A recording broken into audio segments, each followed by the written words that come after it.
கதை நயனம் நேயர்களுக்கு வணக்கம். இது அமரர் கல்கியின் பார்த்திபன் கனவு அத்தியாயம் 9 விக்ரமன் சபதம். எல்லா சித்திரங்களையும் பார்த்து முடித்த விக்ரமன் அப்பா அப்படின்னு கூப்பிட்டு தயங்கினான். என்ன கேட்கணுமோ கேளு விக்ரமா, ஒருவேளை இதுக்கப்புறம் அதற்கான வாய்ப்பே கிடைக்காம கூட போகலாம் அப்படின்னாரு. ஒன்றும் இல்லப்பா, இந்த சித்திரங்கள் எல்லாம் எவ்வளோ அழகா இருக்கு. நீங்க எப்போ இப்படி வரைய கத்துக்கிட்டீங்க? மகாராஜா விக்ரமனை கட்டி அணைச்சு, என் கண்ணே, என் திறமையை நீ ஒருத்தன் பாராட்டினதே எனக்கு போதுண்டா அப்படின்னு சொன்னாரு. ஆனா அப்பா, எதுக்காக உங்க திறமையை இப்படி மறைச்சு வைக்கணும்? இதை எல்லாரும் பார்த்து சந்தோஷப்பட்டா என்ன? அப்போ மகாராஜா, இந்த உலகத்துல யாருக்கு அதிகாரமும் சக்தியும் அதிகமா இருக்கோ அவனோட திறமையை தான் இந்த உலகம் பாராட்டும். காஞ்சியில மகேந்திர சக்கரவர்த்தி இருந்தார்ல, ஒரு தடவை பெரிய வித்வ சபை கூடி அவருக்கு சித்திரக்கார புலி அப்படின்னு பட்டம் கொடுத்தாங்க. ஆனா அவரோட சித்திரங்கள் என்னமோ ரொம்ப சாதாரணமா தான் இருக்கும். அதே மாதிரி தான் இப்ப இருக்கிற நரசிம்மவர்ம சக்கரவர்த்திக்கும் சித்திரக்கலையில் புலி, சிற்பத்தில் விஸ்வகர்மா, இப்படி பல பட்ட பெயர்கள் இருக்கு. ஏன்னா அவங்க கிட்ட பெரிய சைன்யம் இருக்கு. விக்ரமா, தெய்வத்துக்கு ஏழை பணக்காரன் இப்படின்னு வித்தியாசமெல்லாம் கிடையாது. இறைவனுக்கு சக்கரவர்த்தியும் ஒண்ணுதான், செருப்பு தைக்கிற சக்கிலியும் ஒண்ணுதான். ஆனா இந்த தெய்வ பிரதிநிதிகள் கூட படைபலம் யார்கிட்ட இருக்கோ அவங்க பக்கம்தான் இருக்காங்க. மகேந்திரவர்மன் ரொம்ப நாளா ஜெயின மதத்துல தான் இருந்தான்.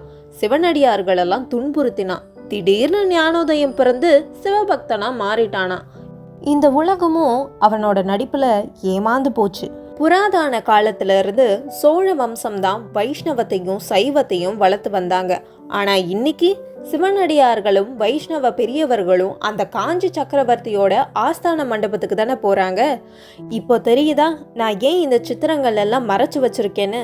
சோழ நாடு சிற்றரசா இருக்கும் வரைக்கும் பார்த்திபன் சித்திரம் வேற வரைய ஆரம்பிச்சிட்டானா அப்படின்னு தான் பேசுவாங்க.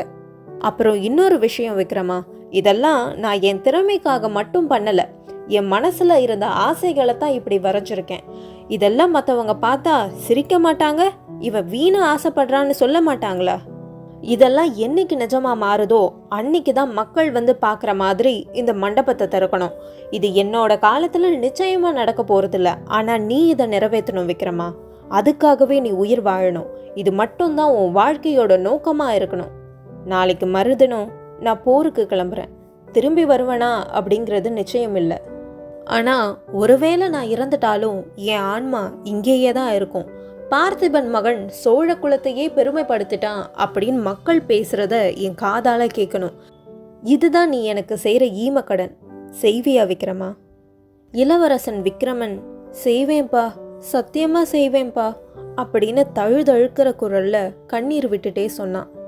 இதை பார்த்துட்டு இருந்த பொன்னனும் கதறி அழுதான். மகாராஜா அவனை பார்த்து, பொன்னா, இங்க நடந்த எல்லாத்தையும் பார்த்தல்ல, இளவரசருக்கு உண்மையான அன்பு செலுத்துற சிலரை துணையா விட்டுட்டு போகணும் அப்படின்னு நான் நினைக்கிறேன். அதனால தான் உன்னை போருக்கு கூட்டிட்டு போகல. நீ அவரோட இருப்பல்ல? இருப்ப மகாராஜா அப்படின்னு சொல்லி அழுதான் பொன்னன். அதுக்கப்புறம் அங்க என்ன நடந்தது இதெல்லாம் தெரிஞ்சுக்க என்னோட சேனலை சப்ஸ்கிரைப் பண்ணுங்க.